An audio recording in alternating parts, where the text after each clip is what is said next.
सैराट या सिनेमाला रिलीज होऊन नुकतीच 10 वर्ष पूर्ण झालीत. सगळीकडे सैराटची चर्चा सुरू असताना सैराट सिनेमातील परशाचा जीवाभावाचा मित्र सल्या म्हणजेच अभिनेता अरबाज शेख लग्नबंधनात अडकलाय. काही वर्षांपूर्वी सैराटमधल्या बाळाने म्हणजेच अभिनेता तानाजी गळगुंडेने सुद्धा लग्न केलं होतं. आता तो एका मुलाचा बाबा सुद्धा आहे. दरम्यान आता बाळानंतर सैराटच्या सल्याने सुद्धा लग्नगाठ बांधली. सल्याने गर्लफ्रेंडसोबत निकाह केलाय. सोशल मीडियावर दोघांचे फोटो शेअर करत ही माहिती त्याने चाहत्यांना दिली. अरबाज गेली अनेक वर्ष रिलेशनशिपमध्ये होता. सिमरन असं त्याच्या गर्लफ्रेंडचं नाव आहे. अरबाजने सिमरनबरोबर लग्नगाठ बांधली. लग्न सोहळ्यात अरबाजने क्रीम कलरची शेरवानी घातली होती, तर सिमरनने सुद्धा मॅचिंग अशी क्रीम कलरची साडी नेसली.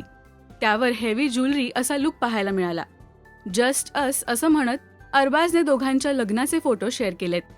या फोटोवर अभिनेत्री रिंकू राजगुरूने कमेंट करत दोघांना शुभेच्छा दिल्या, तर मराठी मनोरंजन विश्वातल्या अनेक कलाकारांनी कमेंट करत दोघांनाही शुभेच्छा दिल्यात.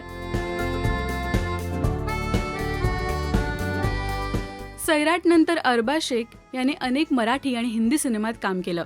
यारी, घर बंदूक बिर्याणी, झुंड, एकदम कडक यासारख्या सिनेमात त्याने काम केलं होतं.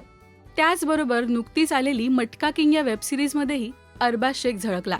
अरबाज आणि सिमरन ही जोडी तुम्हाला कशी वाटली आहे हे आम्हाला कमेंट्समधून नक्की सांगा. मराठी सिनेविश्वातील बातम्या, अपडेट्स आणि गॉसिपसाठी सबस्क्राईब करा राजश्री मराठी.